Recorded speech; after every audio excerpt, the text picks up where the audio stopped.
प्यारे विद्यार्थियों नमस्कार। दूसरा वीडियो है विकारी अविकारी अवयव निपात। पहली वीडियो में हमने इनका विकारी और अविकारी के बारे में चर्चा की थी कि विकारी शब्द कौन कौन से होते हैं, ये कौन कौन सी कोटियों में शामिल हैं, और उसमें बताया था कि संज्ञा के जितने प्रकार हों सब विकारी हैं।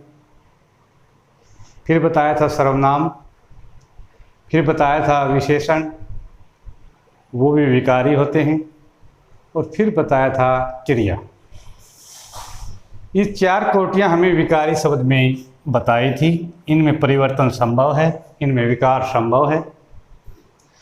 दूसरी तरफ हमने बताया था अविकारी,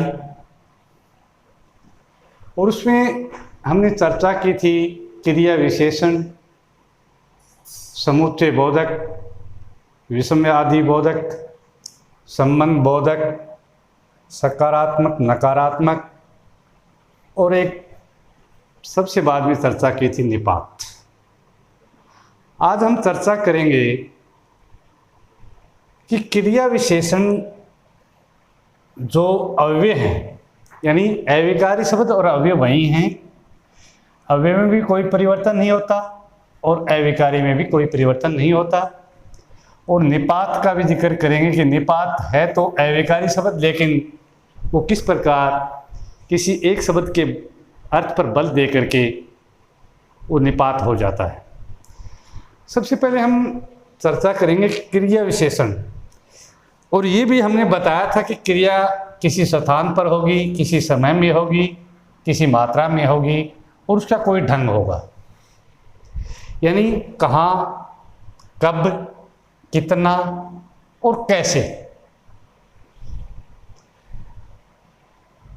पहला है स्थानवाचक क्रिया विशेषण, कालवाचक क्रिया विशेषण, परिमाणवाचक क्रिया विशेषण, रीतिवाचक क्रिया विशेषण, और ये सब के सब क्या हैं? ये अविकारी हैं, अव्यय हैं। अब समुच्चय बोधक अव्यय, इसमें भी हमें एक और शब्द का उदाहरण दे करके इसको समझने की कोशिश की थी। ये कौन कौन से हो सकते हैं? जैसे नए, छोटी की, और, परंतु, तथा, जो, मानो, या, अथवा, परंतु, किंतु, अर्थात आदि। यानी समुच्चय बोधक का मतलब है एक समूह का निर्माण करना।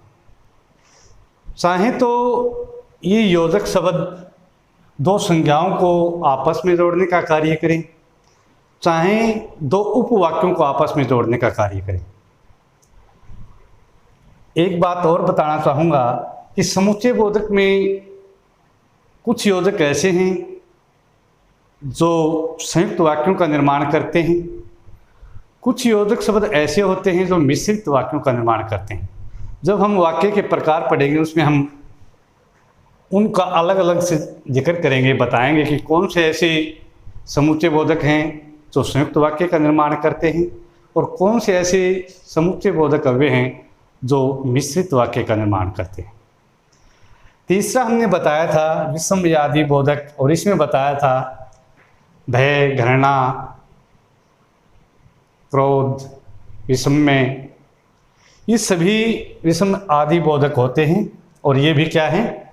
ये भी अविकारी यानी अव्यय होते हैं। जैसे वाह, अरे, ओहो, शाबाश, क्या, हाय, उफ, छी आदि।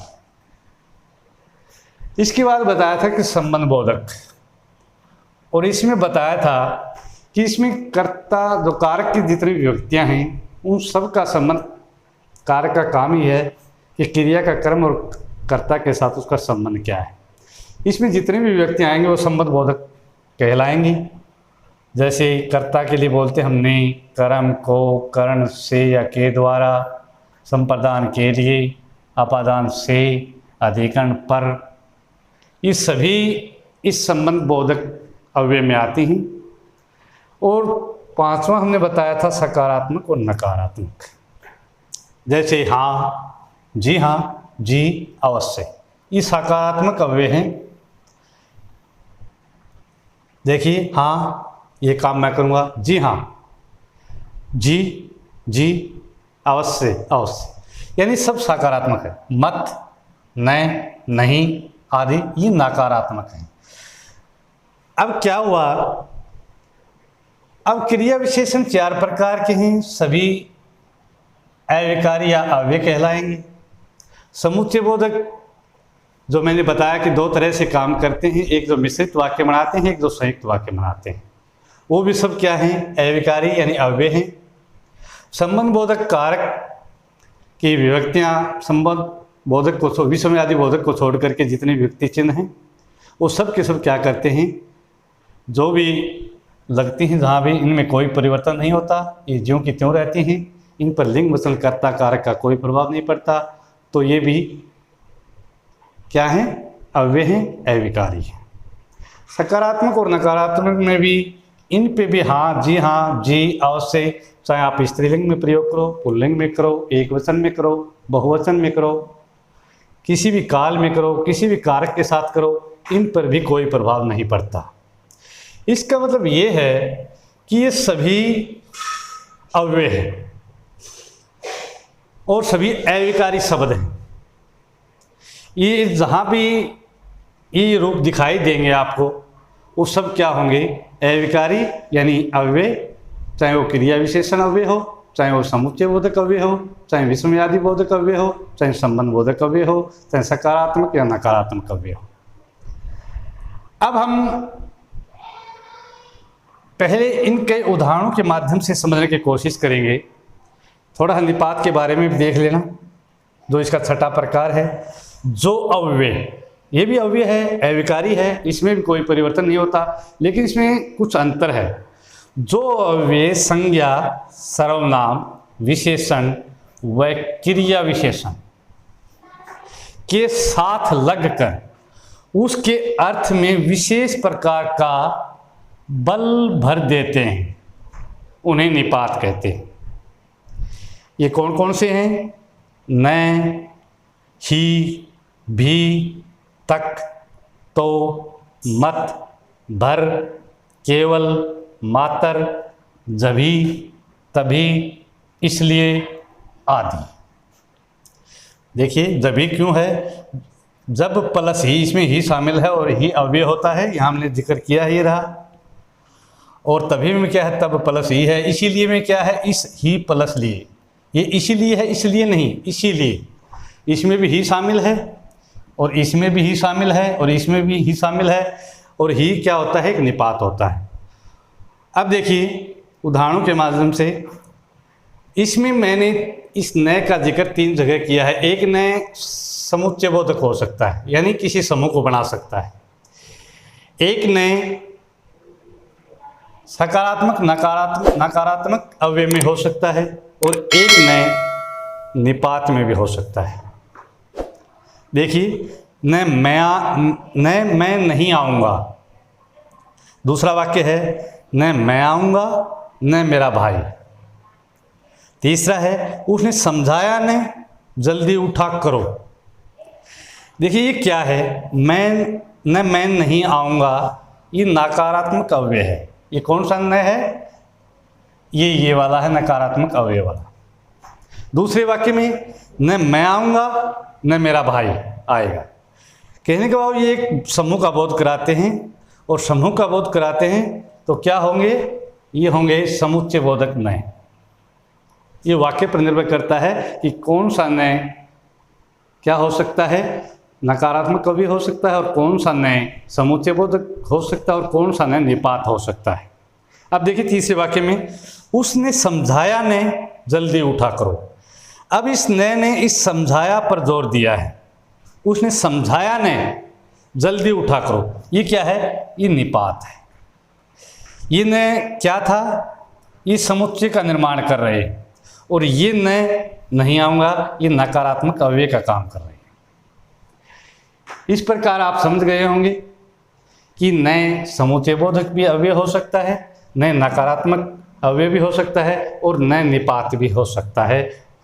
वो वाक्य के भाव के अनुसार, वाक्य में उसका भाव देख करके, उसकी प्रकृति को देख करके ही पता चल पाता है कि कौन सा समुच्चय बोधक है, कौन सा नकारात्मक अव्यय है और कौन सा निपात है।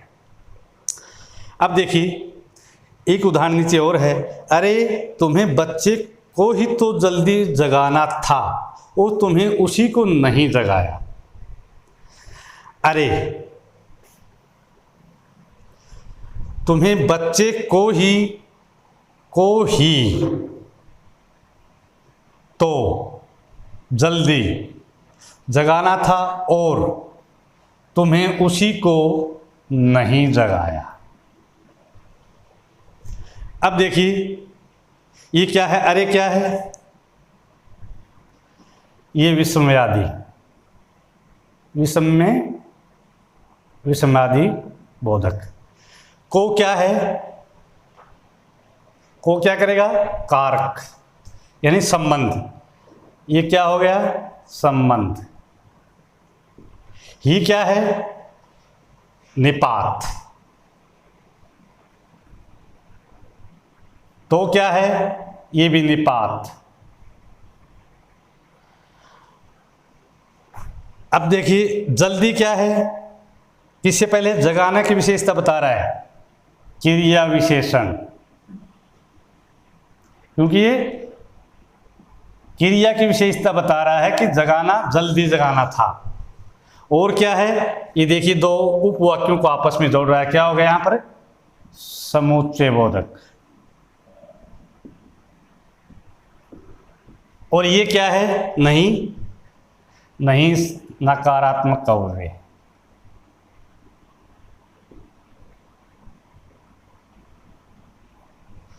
अब देखिए विस्मयादि बोधक अव्यय कहाँ है, ये रहा।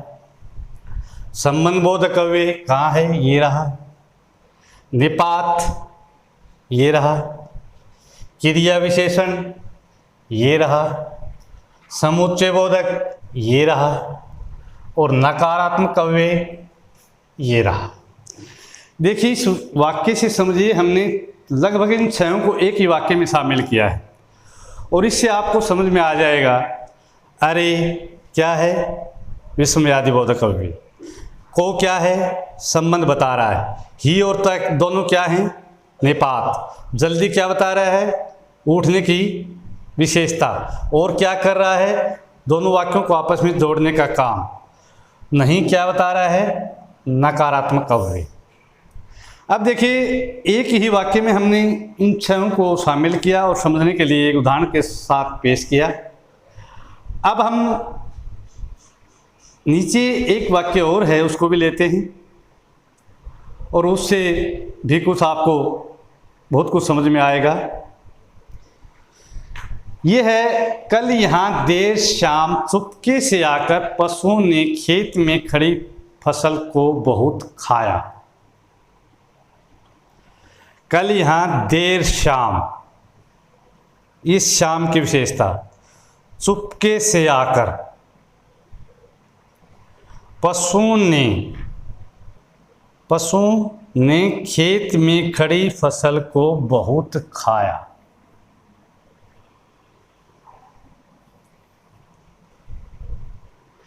अब देखिए इसमें पहले वाक्य में हम इन छहों को समझने की कोशिश की थी। अब हम इस वाक्य के द्वारा इसके चार जो प्रकार हैं इनको समझने की कोशिश करेंगे कि क्रिया किस प्रकार, किस स्थान पर, किस काल में, किस परिणाम में और किस रीति के हिसाब से होती है। अब देखिए कल यहाँ क्या है, यहाँ है स्थान। देर शाम, इस शाम, देर शाम क्या है, ये काल। चुपके से, ये क्या है, रीति, ढंग।